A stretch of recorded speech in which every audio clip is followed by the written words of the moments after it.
ओम नमो भगवते वासुदेवाय नमः। कल की कथा में आपने मांडव्य ऋषि की कथा, विदुर जी के प्रश्न और मैत्रेय जी द्वारा षष्ठी क्रम के वर्णन की कथा सुनी थी।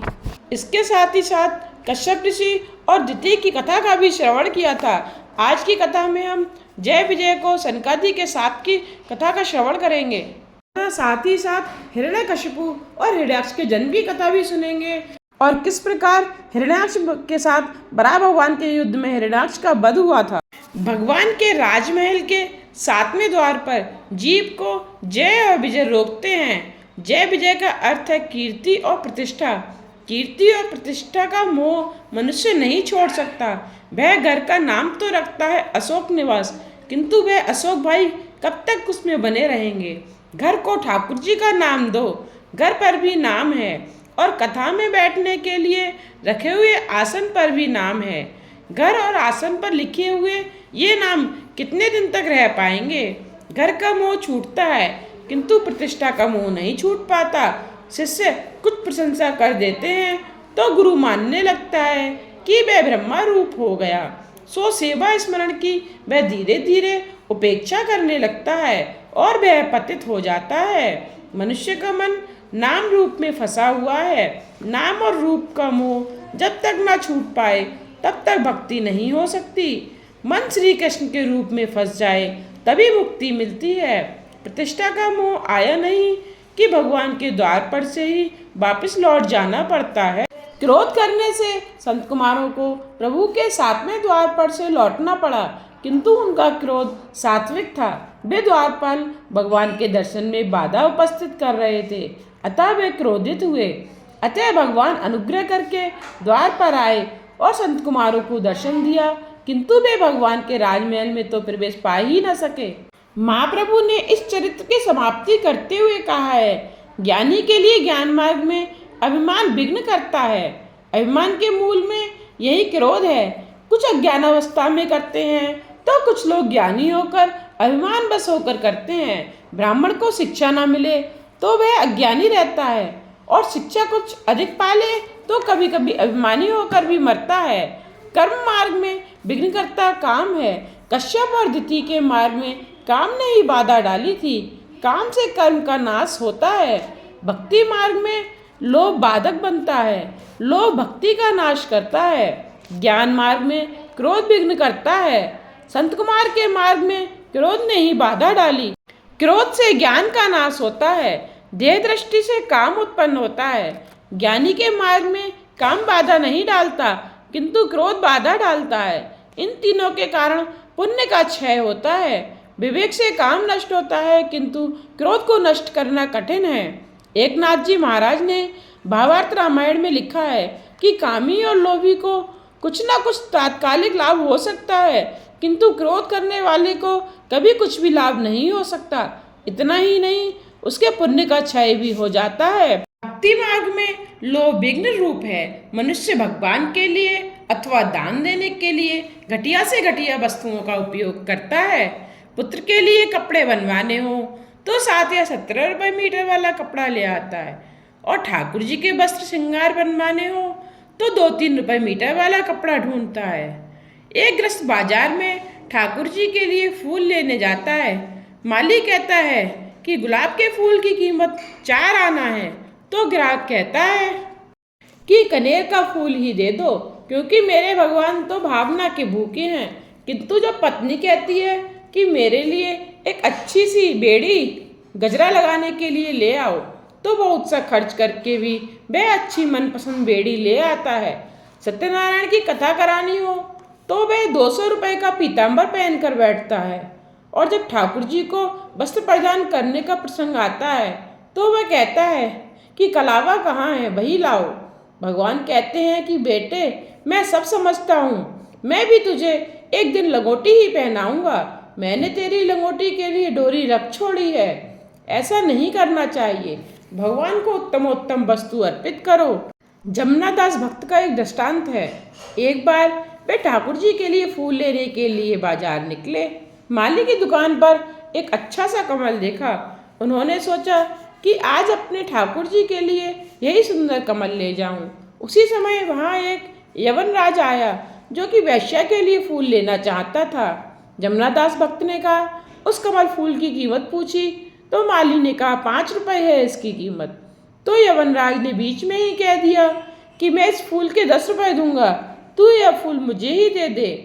तो उस जमुनादास भक्त ने कहा कि मैं 25 रुपए देने को तैयार हूँ, फूल मुझे ही देना। इस प्रकार फूल लेने के लिए दोनों के बीच होड़ लग गई।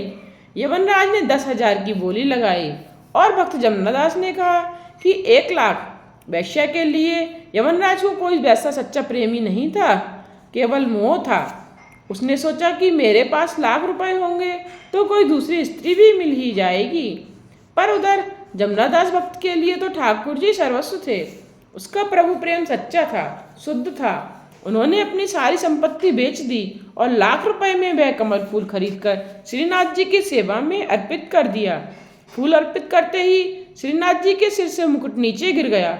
इस प्रकार भगवान ने बताया कि भक्त के इस फूल का वजन मेरे लिए अत्यधिक है। संत कुमार क्रोधित हुए, अतः उनका पतन हुआ। प्रभु के द्वार तक पहुंचकर उन्हें वापस लौटना पड़ा। मन और बुद्धि पर कभी विश्वास मत करो, वे बार बार दगा दे जाते हैं। अपने को निर्दोष मानने के समान दोष कोई और नहीं है। काम क्रोध अंदर के विकार हैं, वे बाहर से नहीं आते हैं। संत कुमारों का क्रोध बाहर से नहीं आया है, अवसर मिलते ही ये विकार बाहर आ जाते हैं। अतः मन पर सत्संग की भक्ति का अंकुश रखो। सतत ईश्वर चिंतन करने से अंदर के विकार शांत हो जाते हैं। संत कुमार ने क्रोधित होकर जय विजय को शाप दिया कि राक्षसों में ही विषमता होती है, तुम दोनों के मन में भी विषमता है, अतः तुम राक्षस हो जाओ। मंदिर में थोड़ा सा पाप किया जाए तो वह भी महापाप ही होता है। संत कुमारों ने तो बैकुंठ में क्रोध किया। सुखदेव जी सावधान करते हैं, हे राजन, ऐसा पाप कभी मत करना। सनकादिक ऋषियों ने शाप दिया कि दैत्य काल में तुम्हें 3 बार जन्म लेना पड़ेगा। भगवान ने सोचा कि इन्होंने मेरे आंगन में ही पाप किया है, अतः वे घर में आने के पात्र नहीं है। इन्होंने अभी तक क्रोध पर विजय नहीं पाई है, अतः वे मेरे धाम में आने की पात्रता गवा चुके हैं। मैं बाहर जाकर उन्हें दर्शन दे आऊं। सनकादिकों को अंदर प्रवेश नहीं मिल सका। यदि वे अंदर न जा सके होते तो फिर बाहर आने का प्रश्न उपस्थित ही नहीं होता। कारण भगवान का परम धाम तो है। यद गत्वा न निर्वर्तन्ते। भगवान ने लक्ष्मी जी से कहा कि लगता है कि बाहर कुछ झगड़ा हो रहा है। वे दोनों बाहर आए। ठाकुर जी ने संत कुमारों की ओर नहीं देखा, आज नजर धरती पर है। अपने द्वारा किए हुए पापों के लिए सच्चे हृदय से जीव जब तक पछताए नहीं तब तक ठाकुर जी के दर्शन नहीं होते। अगर खुदा नजर दे तो सब खुदा की है। लोग अपने को वैष्णव कहलाते हैं किंतु पाप करना नहीं छोड़ते। स्वदोष दर्शन यह ईश्वर दर्शन का फल है। संत कुमार बंदन करते हैं किंतु प्रभु जी ने उनकी ओर नहीं देखा। दोनों ऋषि भगवान से समय याचना कर रहे हैं। प्रभु ने कहा कि तुम भूल तुमसे हुई, तुम्हारा अपमान मेरा अपमान है। ब्राह्मण भगवान को प्रिय हैं क्योंकि वे भगवान की पहचान कराते हैं। भगवान कहते हैं कि आपने मेरी भक्ति और ज्ञान का प्रचार किया है। ब्रह्मा लक्ष्मी से भी मुझे मेरे भक्त अधिक प्रिय हैं। भगवान वाणी चतुर है, लक्ष्मी जी को कहीं बुरा ना लग जाए इसलिए सोचकर वे फिर कहते हैं कि यदि भक्ति अनन्य ना हो तो वह मुझे प्रिय नहीं है। लक्ष्मी जी की भी भक्ति अनन्य है, वे निष्काम भाव से प्रेम करती हैं, अतः वे भगवान को विशेष प्रिय हैं। भगवान कहते हैं निष्काम भक्ति मुझे अतिशय प्रिय है। यदि लक्ष्मी जी की भी भक्ति निष्काम ना हो तो मुझे वे भी प्रिय नहीं लगती। चंचल लक्ष्मी ठाकुर जी के चरणों में स्थित हो जाती हैं। तुलसी जी राधा जी का स्वरूप हैं। तुलसी विवाह का तात्पर्य जीवात्मा का विवाह ही है।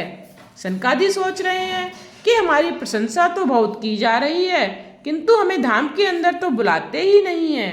हमें अभी तपचर्या करने की आवश्यकता है। अभी तक हमारा क्रोध नष्ट नहीं हो पाया है। वे ब्रह्मलोक में पधारे हैं। जय विजय को सांत्वना देते हुए नारायण भगवान ने कहा, तुम्हारे 3 अवतार होंगे। सनकादिकों के शाप से जय और विजय क्रमशः हिरण्याक्ष और हिरण्यकशिपु के रूप में अवतरित हुए हैं।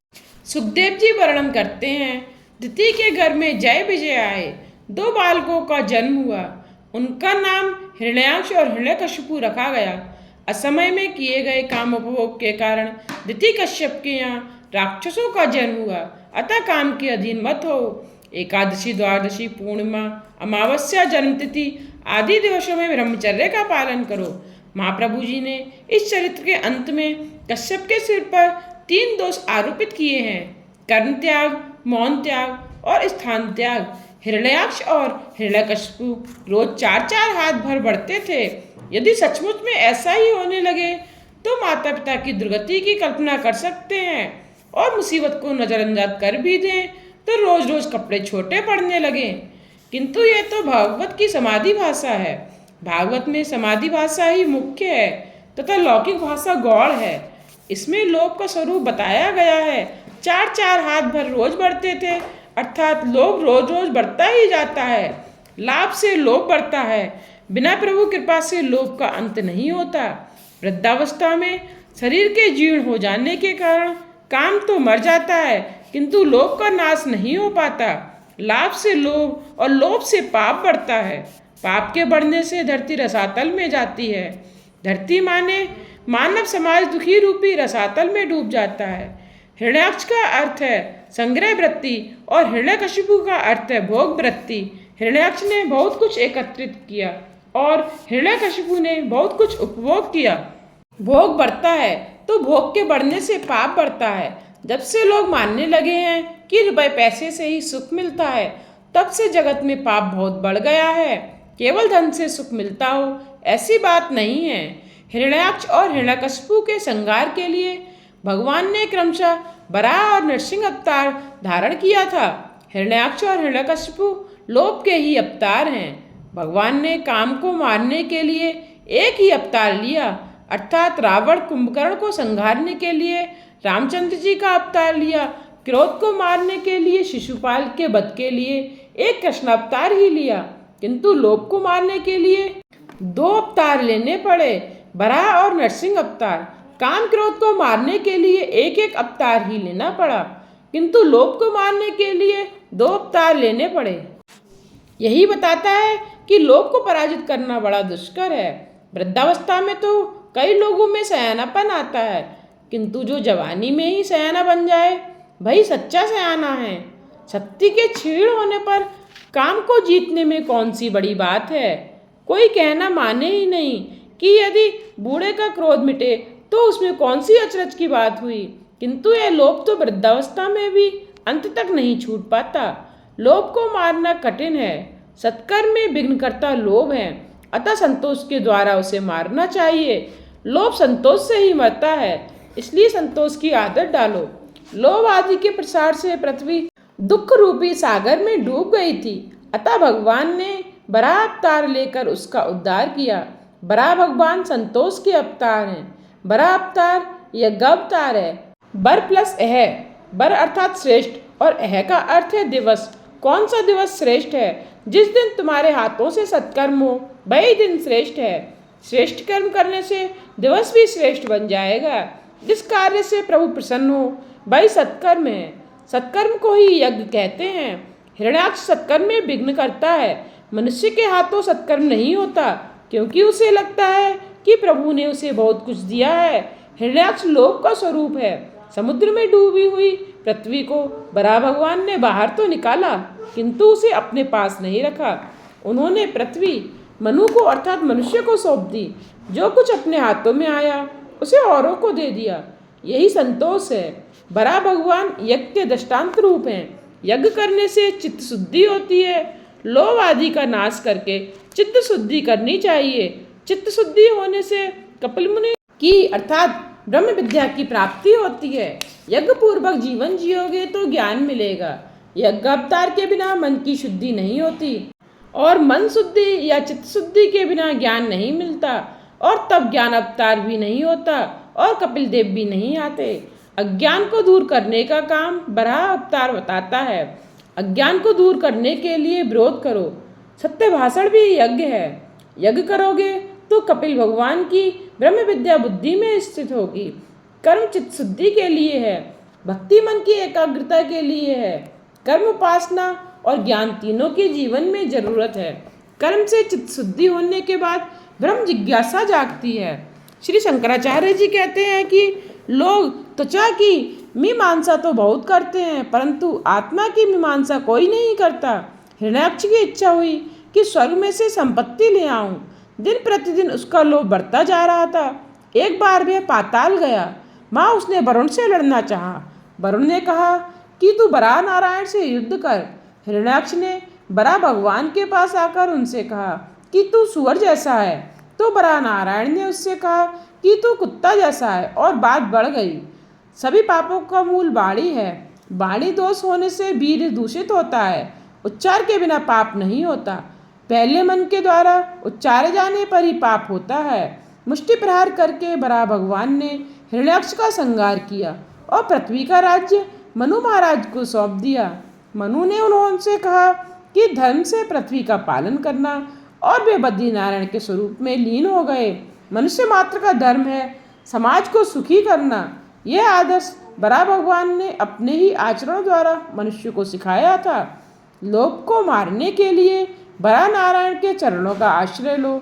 बराह के चरण संतोष के स्वरूप हैं। मनुष्य के जीवन में जब तक लोभ है तब तक पाप है, और पाप जब तक है तब तक शांति प्राप्त नहीं हो सकती। जिसका जीवन निष्पाप है उसे शांति मिलती है।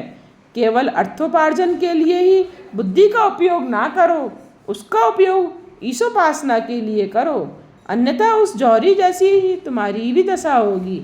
एक बार किसी राजा के दरबार में एक जौहरी आया।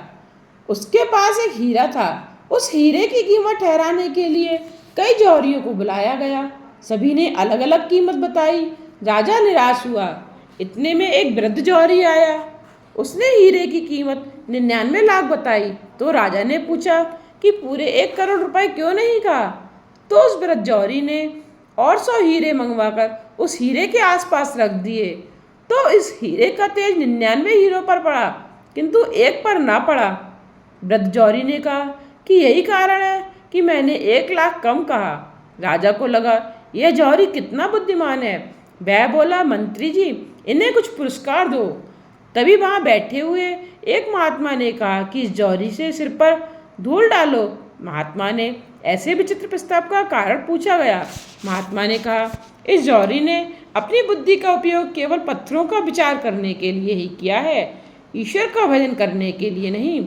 जिस बुद्धि का उपयोग उसने केवल पत्थरों को देखने परखने में किया है, उसका उपयोग यदि उसने ईश्वर को पहचानने के लिए किया होता तो उसका उद्धार हो जाता। आप इस जौहरी को चतुर मानते हैं, किंतु मैं इसे मूर्ख मानता हूँ। हिरण्याक्ष की मृत्यु होगी तभी पाप मरेगा, और तभी ब्रह्म विद्या का ज्ञान बुद्धि में स्थायी होगा। बुद्धि के निष्काम होने पर ब्रह्म ज्ञान स्थायी हो सकता है।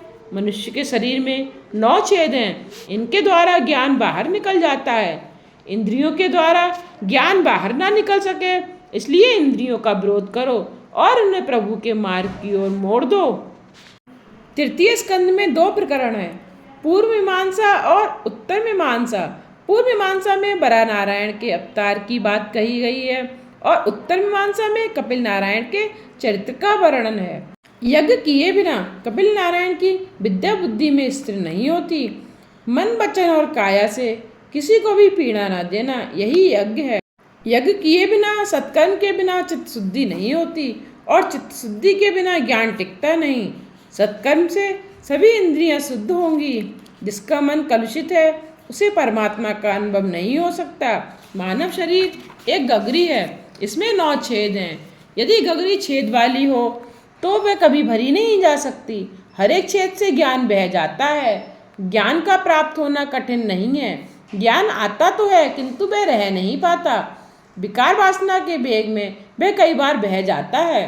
वैसे तो सबकी आत्मा ज्ञानमय है, अतः ज्ञानी तो कोई नहीं है, किंतु ज्ञान को सतत बनाए रखने के लिए इंद्रियों के द्वारा बही जाती हुई बुद्धि शक्ति को रोकना है। ज्ञानी इंद्रियों को विषय की ओर नहीं जाने देता, जबकि वैष्णव इंद्रियों को प्रभु के मार्ग की ओर मोड़ता है। ज्ञान टिक नहीं पाता, क्योंकि मनुष्य का जीवन विलासी हो गया है। सारा का सारा ज्ञान पुस्तक में ही पड़ा रहता है, मस्तक में जाता ही नहीं है।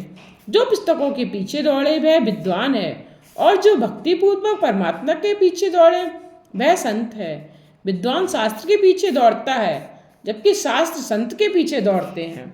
शास्त्र पढ़कर जो बोले वह विद्वान है। प्रभु को प्रसन्न करके उसी में पागल होकर जो बोलता है वह संत है। गीता में भगवान ने अर्जुन से कहा है, अर्जुन ज्ञान तो तुझी में है। हृदय में सात्विक भाव जागे, मन शुद्ध हो जाए तो हृदय में से ज्ञान अपने आप ही प्रकट होता है। मीराबाई ने अपने भजन में कहीं पर भी लिखा नहीं है कि उनका कोई गुरु था या किसी के घर वे शास्त्र पढ़ने के लिए गई थी। तुकाराम महाराज भी किसी के घर शास्त्र पढ़ने के लिए नहीं गए थे। हृदय में स्थित हुए लोभ को मारने से कपिल भगवान अपने आप आए। ज्ञान का शत्रु है हिरण्याक्ष। भागवत में बताए गए अवतारों के क्रम में भी यही रहस्य है। ज्ञान को बुद्धि में स्थिर करना है तो हिरण्याक्ष को मारना होगा। पहले हिरण्याक्ष को मारने पर फिर कपिल भगवान आते हैं। अपने मन से पूछो कि प्रभु से मुझे जो कुछ संपत्ति मिली है उसके लिए मैं पात्र भी हूँ या नहीं। उत्तर नकारात्मक ही होगा। लोभ को संतोष से मारो, ज्यादा पाने की इच्छा ना करो। पाप इसीलिए होता है कि मनुष्य मानता है कि प्रभु ने मुझे जो दिया है वह बहुत कम है। पाप नहीं होंगे तो इंद्रियों की शुद्धि होगी और तभी इंद्रियों में ज्ञान भक्ति टिक पाएगी। यज्ञादि सत्कर्म से चित्त शुद्धि होती है। इसके बाद ब्रह्म ज्ञान बुद्धि में टिक पाता है। पूर्व मीमांसा के बाद उत्तर मीमांसा का आरंभ किया गया है। उत्तर मीमांसा में ज्ञान प्रकरण है। कपिल मुनि ज्ञान के अवतार हैं। स्वयं भू मनु की रानी का नाम शत्रुपा था। मनु महाराज के 2 पुत्र थे, प्रियव्रत और उत्तानपाद। 3 कन्याएं भी थीं, आकृति, देवहूति और प्रसूति। आकृति का रुचि से, देवहूति का कर्दम से और प्रसूति का दक्ष से विवाह हुआ। आज की कथा को यहीं विश्राम देते हुए कल की कथा में हम कर्दम ऋषि और देवहूति के वृत्तांत सुनेंगे। इसके साथ कर्दम ऋषि की तपस्या और भगवान के वरदान, कर्दम ऋषि और देवहूति के विवाह की कथा तथा कपिल भगवान के जन्म की कथा का भी श्रवण करेंगे। आगे की कथा सुनने के लिए मेरे चैनल को सब्सक्राइब करके बेल आइकन पर प्रेस करके ऑल पर क्लिक करना ना भूलिएगा, जिससे आने वाले वीडियोस की नोटिफिकेशन आप तक पहुंचते रहें।